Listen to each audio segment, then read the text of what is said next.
Here we are, May 18th. Hard to believe that we're at this point. Certainly, the feeling in the building is getting back to normal. And I think when we had our seniors go out on internships, that was really a signal for everybody that the end is really approaching. And it was a really nice day on April 30th. And I want to thank the entire community for allowing us to do that. We were able to give the seniors one last day in the building all together. They were able to go to their morning classes. We had them fill out a survey in their first class, second class, thanks to Tona Nieves, who uncovered the 8th grade montage. We showed that to them. And then thanks to Brian Melso at the Media Center, we were able to show them the 8th grade moving up ceremony, which was really touching because that was actually Dr. Powderly's last graduation. And to see him handing off the diplomas, really, it was really emotional to see it. And it's so funny to watch the kids and to see how much they've actually grown in the last 4 years. You know, you had to look twice to see who some of them were. It was really, it was very fun to watch. So after they did that, we were able to have Aramark provided them with a barbecue in a box. Really, it was just a regular lunch. And then they all went out to the turf field and they formed the number 21 for their class photo, which was really something that we haven't done. We haven't done that in over 25 years.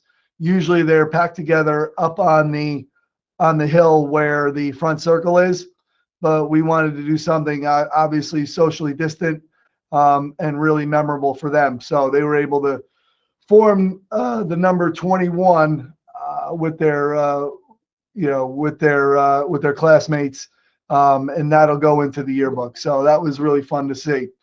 And then we basically gave them, a little bit of information about some upcoming things, got them ready to go out on an internship, and away they went.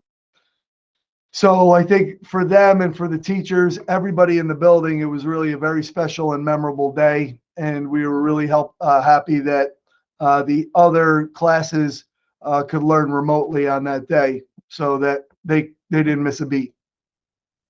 So thank you again. We're going to get started. We have a lot to cover here today, and I'm sure there'll be a lot of questions as we go through. So I want to leave plenty of time for that. So I'm going to start out with here. You can see our agenda. We're going to talk about Regents in the finals week, the schedule, and what we're thinking about there. Dwayne and Jen are going to discuss the Design Thinking Challenge, which will take place on the days when the Regents are not being offered. We'll go into the master schedule, just give you a brief update, get us prepared to go into next year, and then senior events update.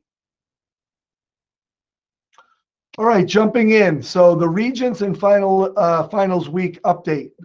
You can see on those days, we have Regents planned for the English Regents on June 17th, the Bio Regents on the 22nd, Algebra on the 23rd, and Earth Science on the 24th.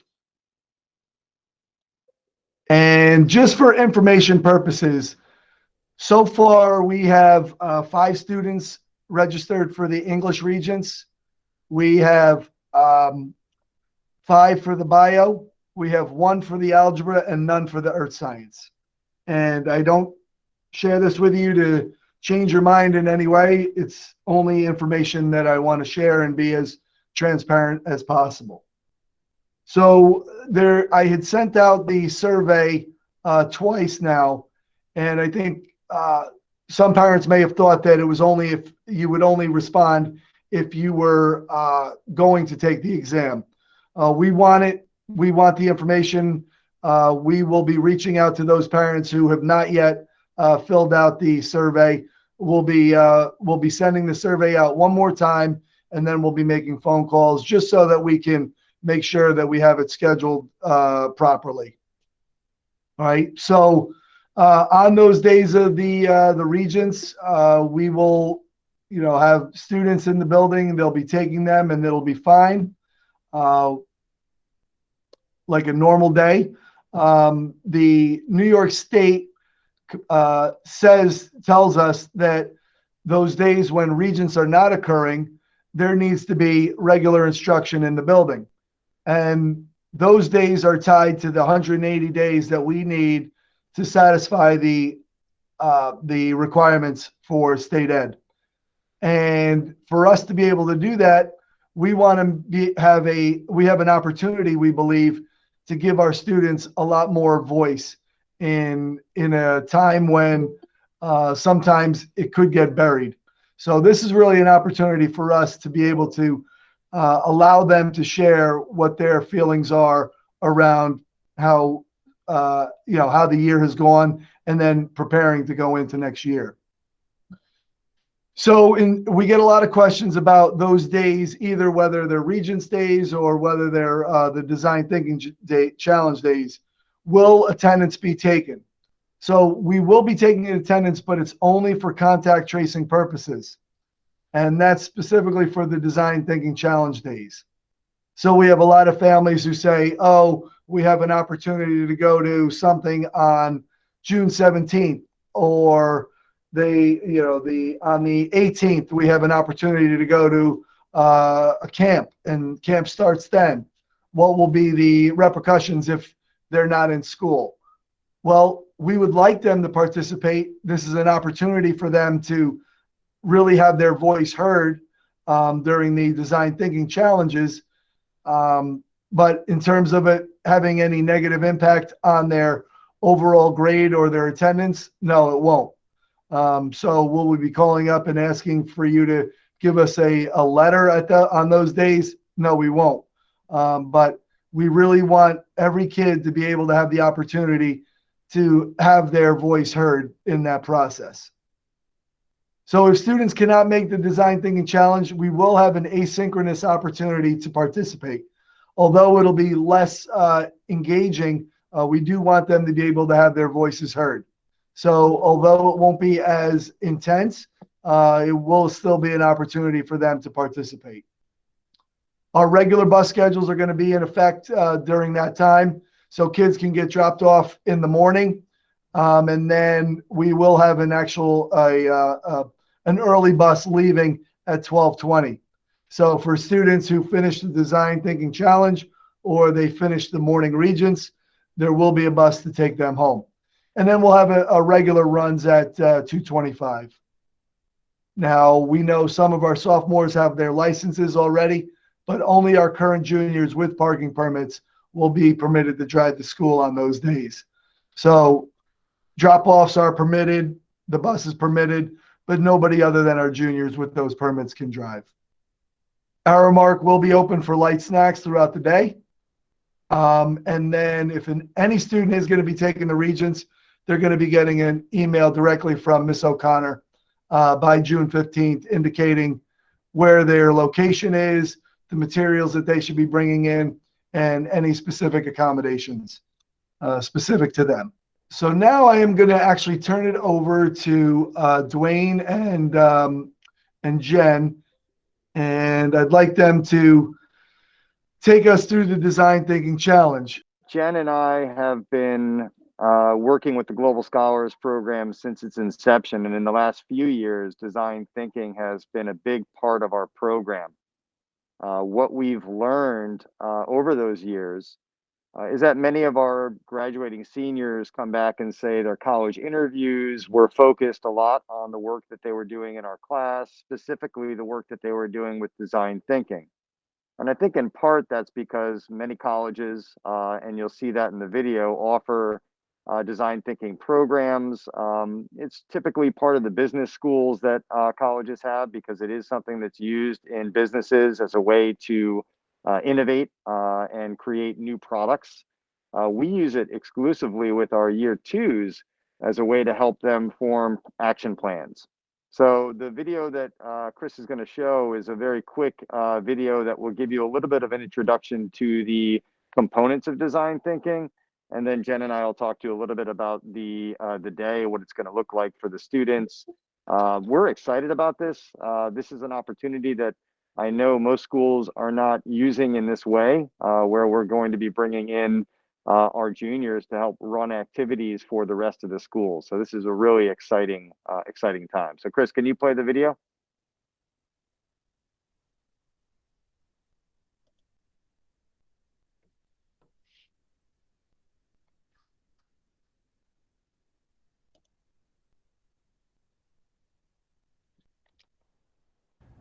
Design thinking is a process used by many businesses and universities. In this chart from Stanford University, you'll see the 5 steps that are part of the design thinking process. The first involves empathizing with a stakeholder group. To do this, we teach students to conduct empathy interviews where they try to learn about a problem from multiple perspectives. So empathy interviews are a huge part of design thinking. It kind of starts with an email or a phone call to your stakeholder, and once you receive a reply back, you'll set up an interview with them, and you'll meet with them. This year specifically via Zoom, obviously because of the pandemic. And during these Zoom calls, you really get some additional insight to a specific issue that you wouldn't have received otherwise. Because you really are getting first-hand knowledge from a specific person, or like I said, your stakeholder in that case. And once you get this knowledge, it really benefits you in the rest of your design, on your kind of action plan going forward, in that you have this additional information that you're able to use to benefit you and kind of help you find solutions to it. The next phase of design thinking involves looking at information gathered from empathy interviews and using it to clearly define the problem. Well, one of the important components of defining a problem is narrowing down where specifically you want to research, because obviously so many issues are affecting so many parts of the world, like COVID, which is something that is affecting every single country in the world, and obviously you can't help to fix something COVID related everywhere. As we move into the brainstorming process, it's important to understand a user from multiple perspectives.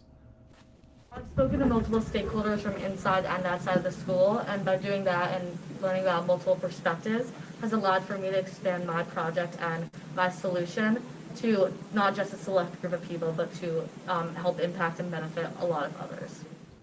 Perhaps the most important part of the prototype phase is to receive feedback. So prototyping is an initial design that you come up with to help you follow through with your action plan. It's like a very broad thing in your statement and your action plan, and you just want to get something rough down, and it'll receive criticism, and it'll receive like anything you need, and then that's when you get into your final product. At times, design thinking can be a messy process. While I was implementing 3 of my action plans, I've run into multiple obstacles that have made me change one of my plans. I've had to scratch the whole thing, which has been very frustrating, but in the end it was for the better, and it led me to new.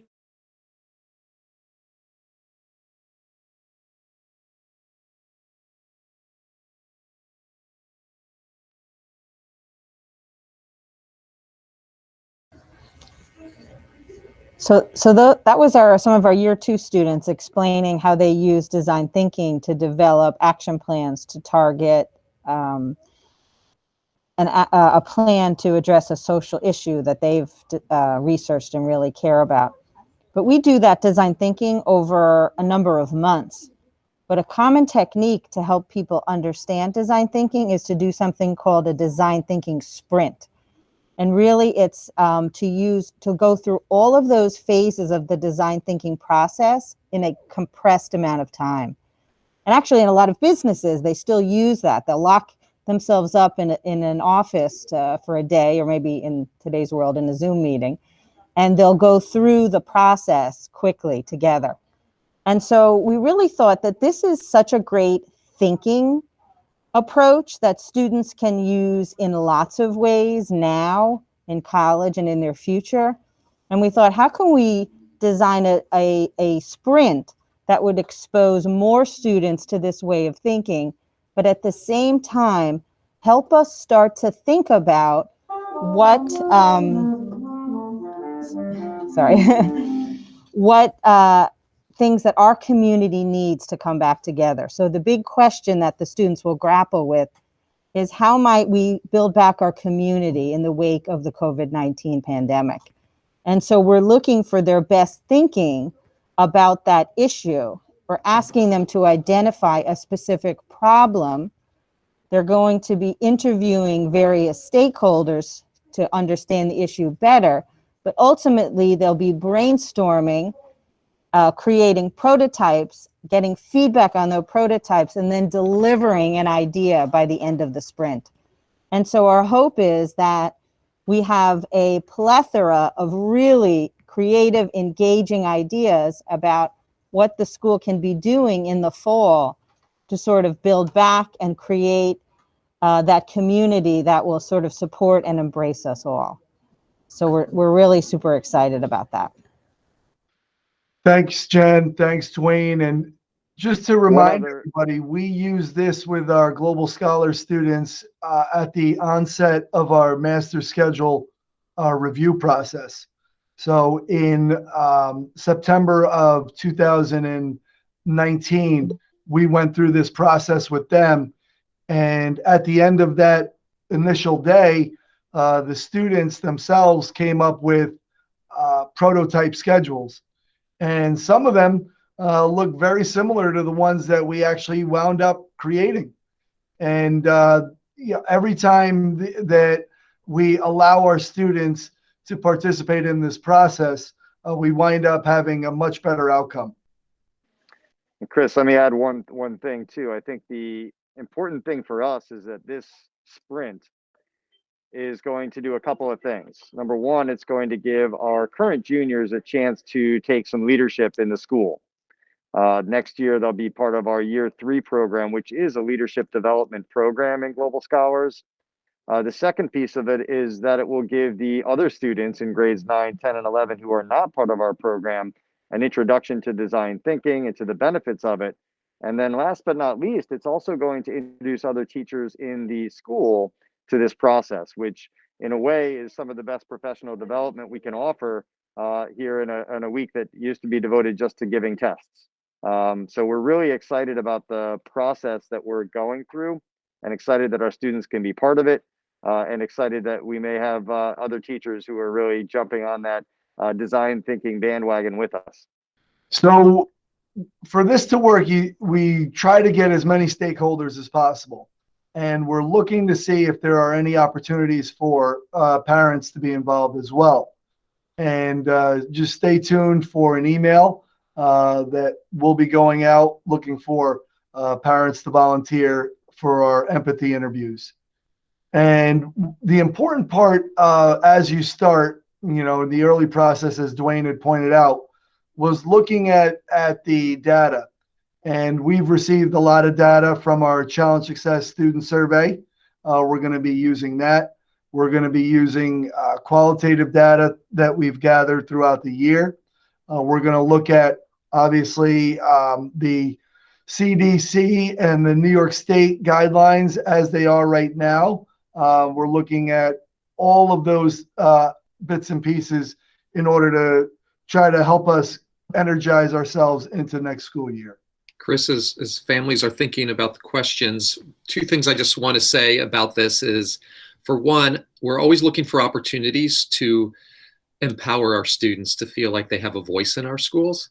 I know I wish I had that voice when I was in high school. I certainly didn't, and didn't think adults valued what I said. And our kids really do have a lot to offer and feel when we are asking them to be part of that process. It really does empower them and make them feel part of the community.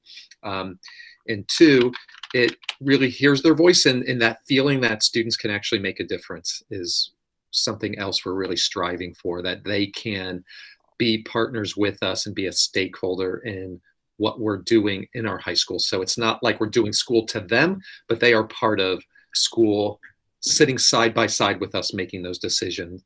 And we think that makes them more active learners in our schools as well. So those are two thoughts that have really been driving us over the past several years as we look for processes that really do what we say we want to do with kids. And design thinking is really incredible to watch kids go through this process. Yeah, and one of the major things that came out of that design thinking process when we had it with the students for the schedule was the universal lunch. They thought that that was really important, way to build community, to have it actually be longer.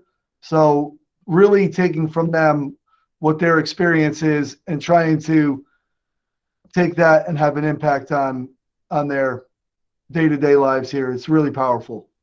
Yeah, Chris, I remember you and I, after listening to those students present, talking to each other, and several student groups talked about how during our normal school day, they have no time to do some simple things like go swing by the guidance office and talk to their guidance counselor for a moment, or to touch base with a teacher about something in class. They just needed a little bit of time, and our previous schedule was just rushing them through the day.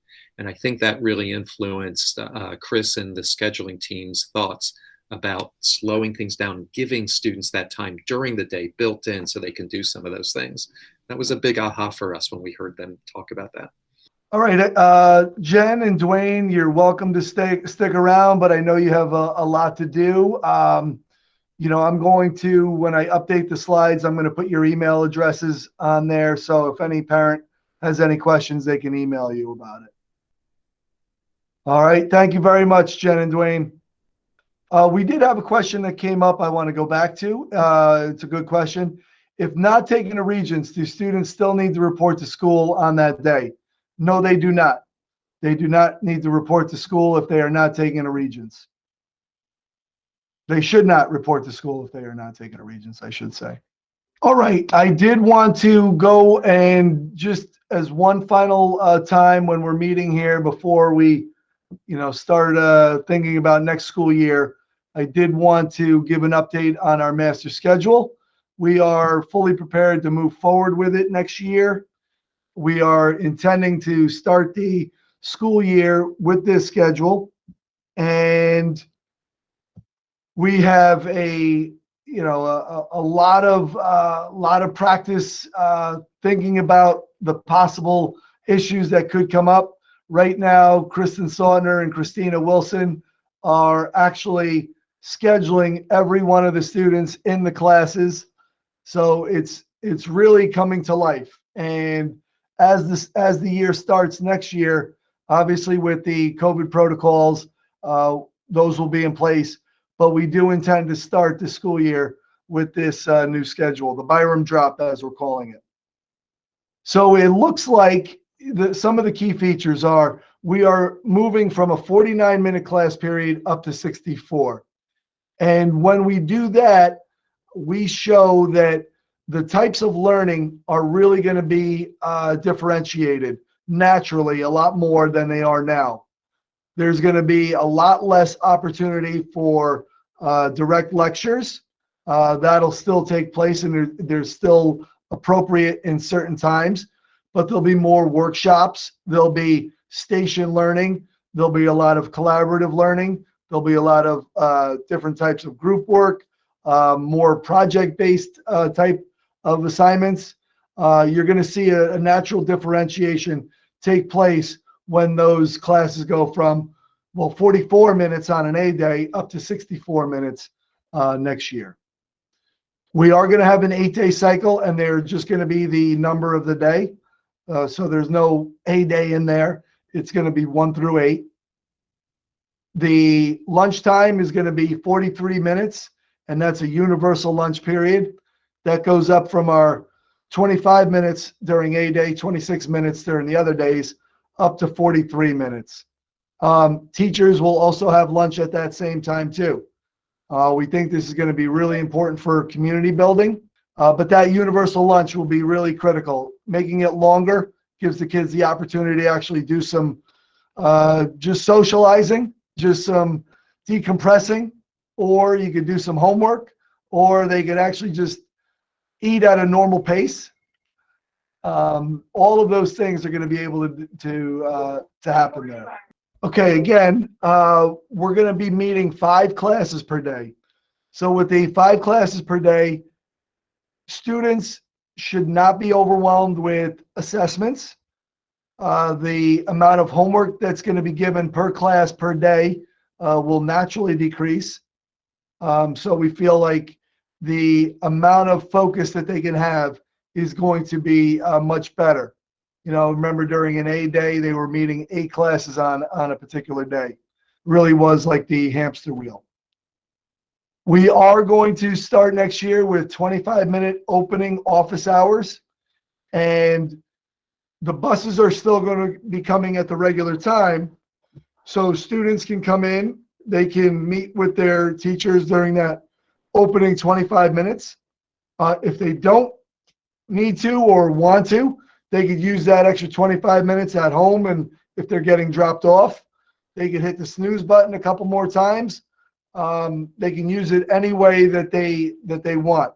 They do not need to be in the building during those office hours, although we will be prepared to have every student in the building at those times. Our passing times are going to be 4 minutes in length. Students are still going to be able to take 8 courses per semester, and labs are going to meet 3 times over 2 cycles.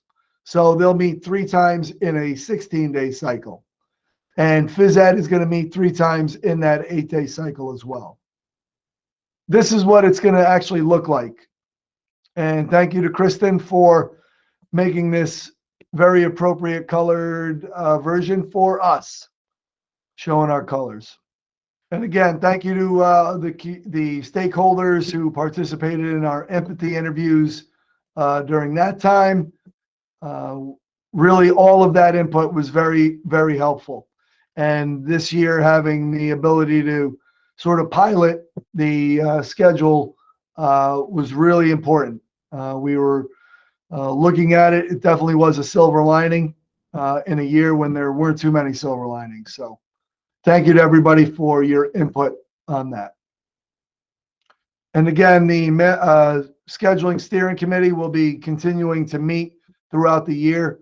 There are some lingering questions about whether we should alternate those office hours from the beginning of the day to the end of the day. And if so, what does that mean for transportation? What does that mean for our pickups, our drop-offs? Why are they meeting for gym per cycle more than science labs? Well, they do that now. And that's consistent with the way it currently is as well. We are keeping that so that the hours for the labs still go well above the New York State requirements. And then again, for the phys ed, that they are within the framework for state ed requirements as well. All right. Well, if any questions come to mind as we move on, you can feel free to put them in the chat. We're going to be moving on now. We're going to be moving to our senior events update. So the Department of Health, we anticipate will be sending out additional guidance actually for New York State tomorrow. So a lot of what we speak about here may be updated at that point. But again, I know a lot of people are wondering about the process and what happens when the CDC puts out guidance and now everybody feels like, oh, that's great. We can do all these things that we wanted to do. Well, yes, in your personal lives, you can go off of what the CDC says. However, for us, in schools, we have to abide by and respect the process. So it goes over to New York State Department of Health, and then State Ed, and then Westchester County Department of Health, and then into any overseeing organization like Section 1, which oversees a lot of the regulations with athletics. So there is a trickle down and there is a filtering effect to when those statements are made by CDC, and we have to respect that. It was funny, the Jen Lamy and I were talking about it yesterday, and she was saying that her sister said to her, the CDC, they may tell me I can eat off the ground, or that the 5-second rule is something that is appropriate now. That still doesn't mean that we're going to do it. And so we have to be comfortable with what it is for us in our community, and whether it fits into what we're trying to do. Even though they may be, saying it, we have to make sure that it feels safe and it feels comfortable for us. That being said, we do have a lot of information about the upcoming senior events. And again, we've planned a number of different events, and we've been working with the BHEF and the PTSA, and we really appreciate all of that support.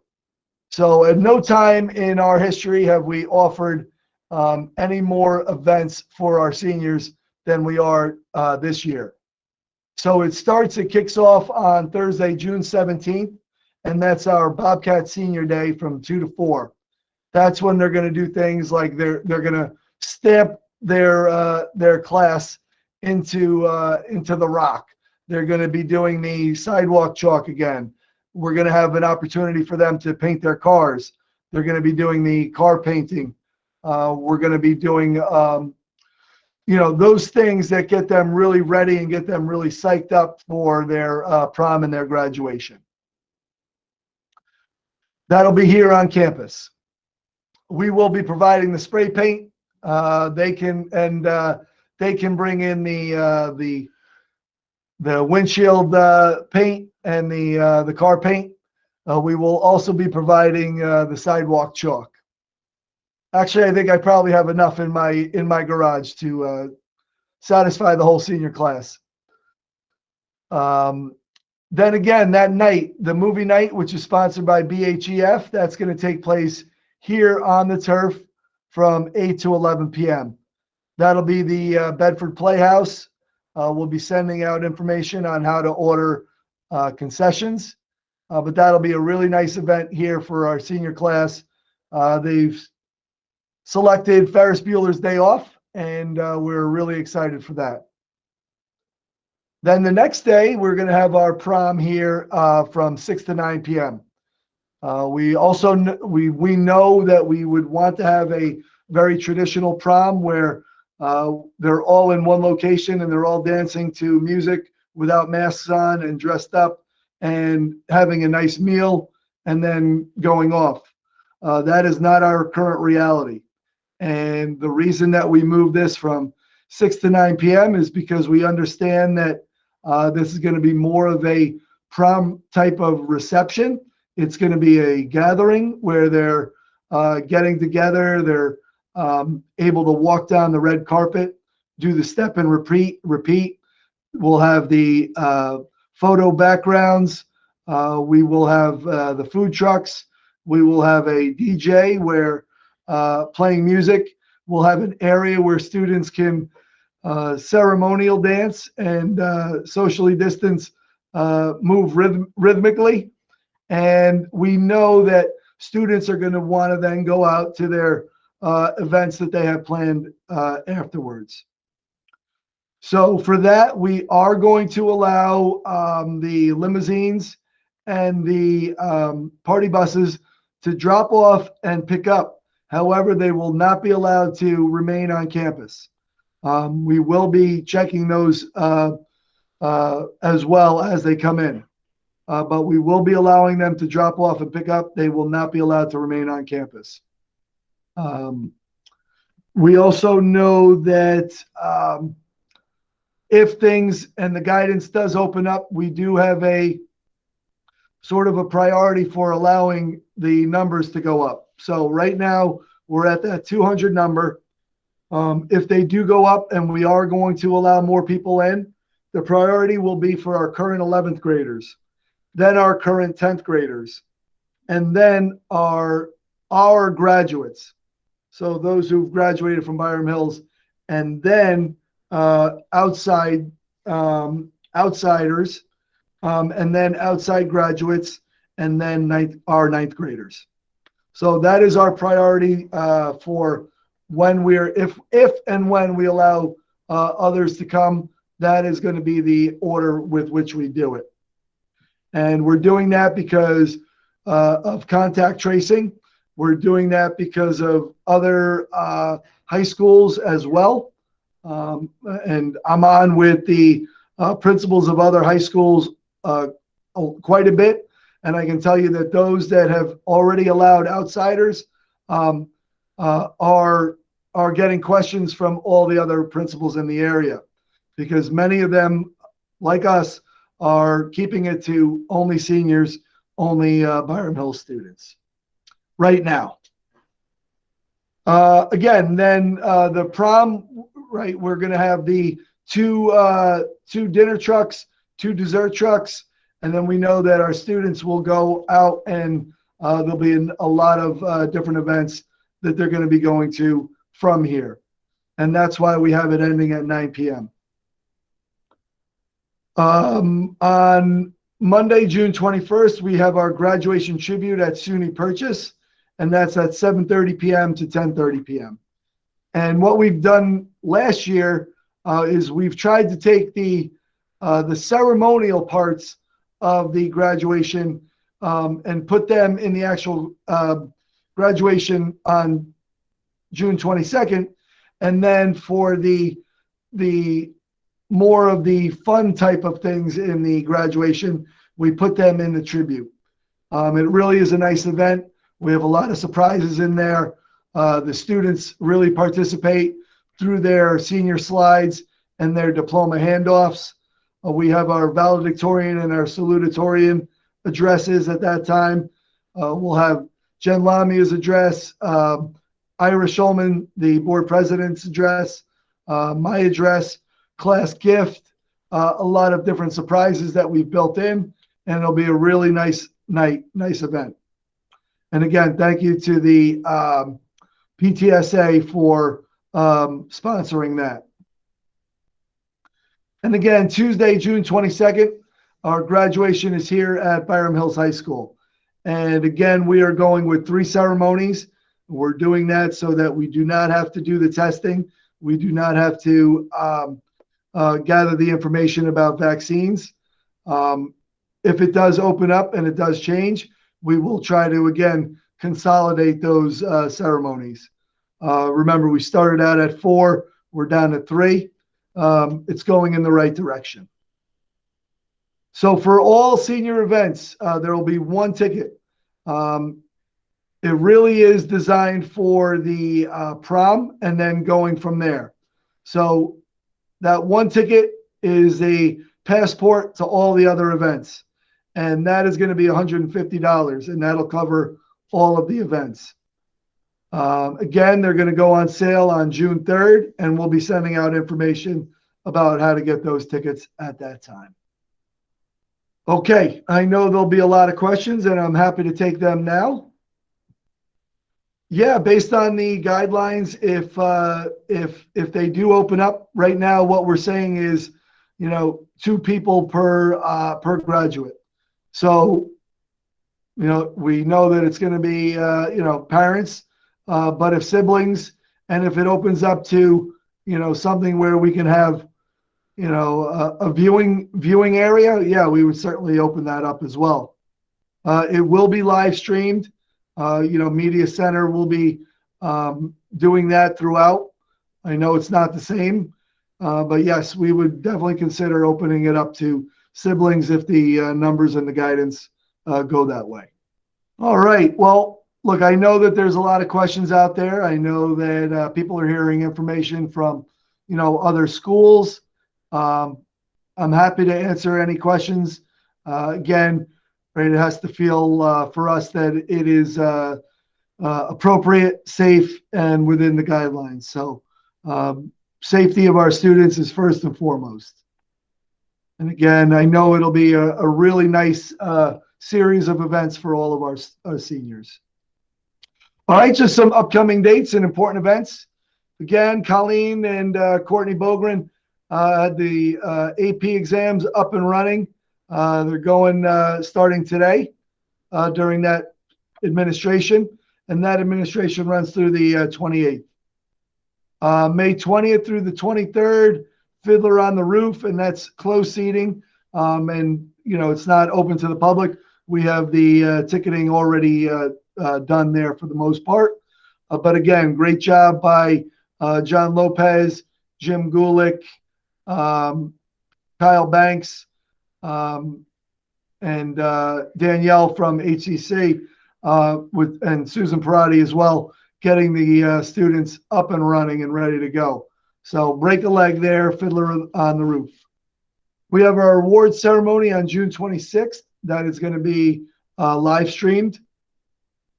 May 27th through June 1st, remember, is our Memorial Day vacation give back, and that's from the snow days and the snow day pilot. There will be a regular athletic schedule, however. June 2nd, Science Research Symposium will take place. And again, that'll be up on the website as well. For the award ceremony, any student getting an award, the invitation will go out through email to parents, and that should be within the next couple days. I'm happy to stick around and answer any questions. Again, thank you very much for being here and all of your support. Thank you again for the board members who are here, and just encourage everybody to go and vote today.